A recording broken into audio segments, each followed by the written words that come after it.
আসসালামু আলাইকুম ভিউয়ার্স। এটা হচ্ছে বাগেরহাট এতিমখানা এবং কি মাদ্রাসা। বাচ্চারা পড়ালেখা করতেছে।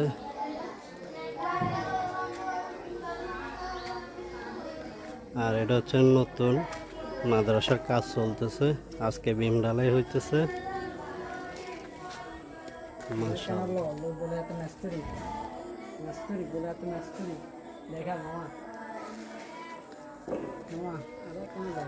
আর এটা হচ্ছে আমাদের এখানকার হেডমিস্ত্রি রাকিব সাহেব, ওনার অধীনে কাজ চলতেছে।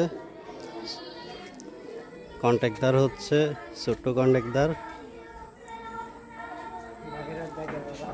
বাগেরহাট ব্যাকের বাজার।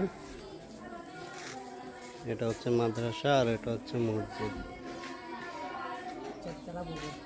চারতলা ভবনের কাজ চলতেছে, এটা মাদ্রাসা।